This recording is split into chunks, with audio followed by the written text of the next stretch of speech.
Welcome to Kasao, Mukono district in central Uganda. Here, Mariam Nabatanzi is like any other woman if you walked past her. But get to her home and you may be forgiven for thinking this is the boarding section of a school. Nabatanzi is 39 years old and has mothered 44 children already. 38 are alive today. You heard right, 44 children, all delivered normally. Everything here is done massively with near military precision. 22 kilograms of maize or corn flour, 7 kilograms of beans, 2.5 kilograms of sugar. That's the daily feed for this humongous family. I lost count of how many breads they ate. I'm in the middle of a huge operation, feeding operation. It's like a military operation. Feeding bread and porridge, that is for breakfast, to 24 kids out of the 38. It's just unbelievable. I can't tell who is who. I just wonder how the mom does it. They've just finished now, just been serving bread and porridge. And some guys were coming back for a second take. Their mom could recognize and say, you just come for a double. But some would actually get away with it. It's quite an interesting, extraordinary family, I should say. Question is, how did this all begin for Nabatanzi? First, she was married off too young, aged 13, and started having children immediately. In my heart, I wish to have 6 children. I gave birth 4 times, and on each occasion, I had twins. 8 children were more than what I had bargained for. I went to hospital to ask the doctors to stop me from having babies. The doctors carried out tests and said it would be risking my life if they stopped me. I was too fertile to stop. I went back home and conceived quintuplets. 5 children at once and then 2 times more. With 23 kids, I thought it was too much and I went back to hospital, but the doctors said they couldn't stop me without risking death. I was pretty healthy, having natural births. Gynecologists say it's possible to be this fertile, although not commonplace. But once you have these many children, my question then is, how hard is it to name these children? We both break into a bout of laughter. We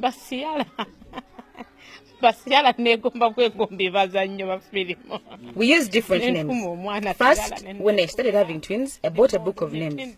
So I'd pick names from there. Then my husband is Catholic and I'm Muslim. So don't be surprised to see a Mohammed, then a Dennis. We'd pick from each side. Then we looked for ancestral names. When the numbers got bigger, I began picking names of my favorite movies, especially Nollywood. I've got Ciara's, Precious Ozokwa, Desmond Elliot, Genevieve Naji, and so on. When you hear this kind of story, you must be wondering where the man responsible for all this procreation is. Well, when I posed this question, Mariam's lead face suddenly turned sad. I have had to put up with a lot. He's tortured me so much. He abused me, beat me up sometimes, and threatened to kill me once. He pays no school fees, nor does he even know what we survive on. Unashamedly, he comes and eats what he didn't leave home. He's not part of these children's lives. Where we are now, I bought with my own money and from doing little jobs here and there. He was in utter shock to learn I'd bought and built this place.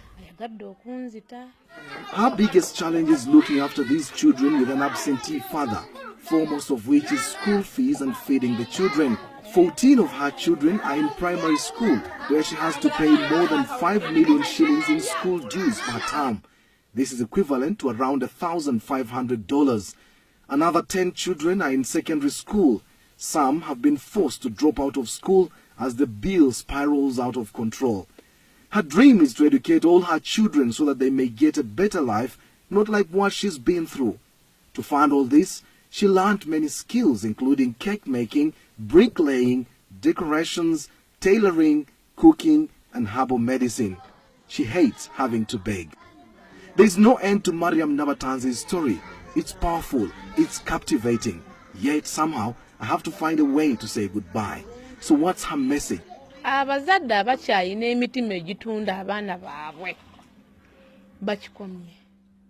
message is mainly to parents. Stop selling your children through early marriages. We suffer too much while losing out on parental love that can never be recovered. Secondly, To the mothers, do not desert your children as you walk out of marriage. Whatever the case, stick to and with your children. I strongly feel that had my mother not left me, my father would not have married me off young. To the men, please shoulder your responsibilities. Don't leave it to the women. A man puts up a shop for you and they imagine all is sorted. No buying anything anymore at home. You forced us to become like men. Reclaim your status as men. Show us love and let us do our responsibilities.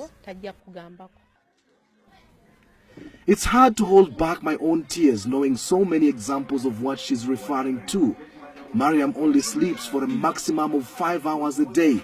The rest of her day is dedicated to the children. It would have been good to know what her neighbors make of her, but time wasn't on my side. But don't be surprised if she's declared the woman with the most number of children in the world from one man.